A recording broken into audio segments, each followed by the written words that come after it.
నమస్తే friends, go to Rayagada అమ్మ మధ్యగౌరమ్మ చరిత్ర. రాయగడలో ఉన్న మధ్యగౌరమ్మ అమ్మవారి టెంపుల్ని మనమైతే చూడొచ్చు. చాలా అద్భుతమైన చరిత్ర అయితే ఉంది ఈ టెంపుల్కి. సో వీడియో అయితే స్కిప్ చేయకండి, ముందుగా ఒక లైక్ అయితే కొట్టేయండి.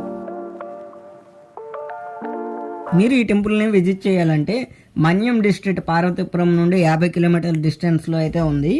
అండ్ విజయనగరం నుండి అయితే రైల్వే మార్గం కూడా ఉందండి, విజయనగరం టు రాయగడ.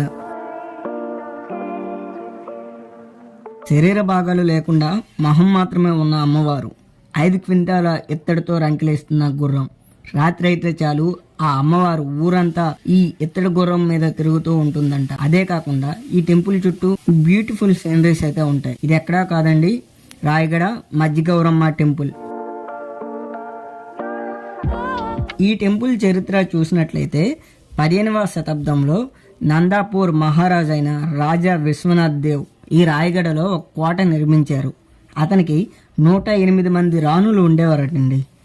ఆ రాజు అమ్మవారిని ఆ కోట మధ్యలో పూజించేవారు, అంటే మధ్య గదిలో వెలిసిన అమ్మవారుగా పూజించేవారండి.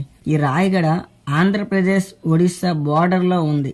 తెలుగు వాళ్ళు ఎక్కువగా ఉండడం వల్ల మధ్యగర్యానిని మధ్యగౌరమ్మ టెంపుల్గా మారింది. 1538లో గోల్కొండ కింగ్ అయిన ఎబ్రియం కుతుబ్ షా సేనాధిపతి రుతుఫ్ ఖాన్ రాయగడపై యుద్ధం చేసి విశ్వనాథ్ దేవుని చంపేశాడండి. అతను చనిపోవడంతో 108 మంది రాణులు అగ్నిలో దూకి ఆత్మహత్య చేసుకున్నారట. దీన్నే సతీగుండం అంటారు. అయితే ఆ రాజు చనిపోవడంతో ఈ అమ్మవారి టెంపుల్ని ఎవరు చూసేవారో లేరు, అండ్ కోట కూడా కూలిపోయింది. అలా కాలం గడిచింది. 1930లో బ్రిటిషర్స్ విజయనగరం నుండి రాయ్పూర్కి రైల్వే లైన్ వేశారండి.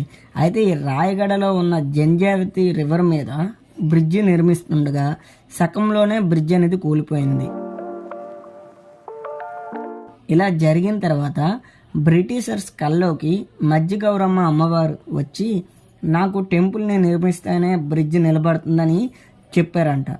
ఆ విధంగా ఈ టెంపుల్ని నిర్మించారు.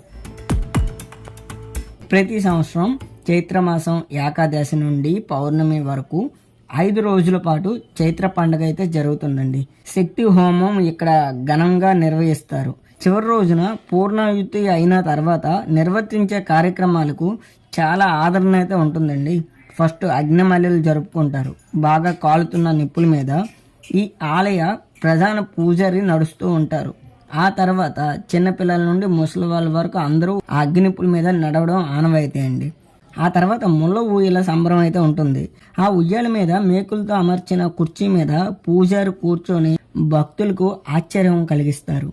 ఈ టెంపుల్ లోపలికి వెళ్ళగానే ఎదురుగా 5 క్వింటాల ఎత్తడితో చేసిన ఈ గుర్రం రంకెలేస్తున్నట్లు కనిపిస్తుంది. ఈ అమ్మవారు రాత్రిపూట ఈ ఎత్తడి గుర్రం మీద ఊరంతా తిరుగుతూ ప్రజల్ని రక్షిస్తారని ఇక్కడ విశ్వాసం అండి. ఈ చెట్టుని ముడుపుల చెట్టు అయితే అంటారు. ఈ చెట్టుకి భక్తులు ఎర్రటి వస్త్రాలు గాజులని కడుతూ ఉంటారు. ఎప్పటి నుండే నెరవేరని కోరికలు ఏమైనా ఉంటే ఈ ముడుపు కట్టగానే నెరవేరుతాయని భక్తుల నమ్మకం.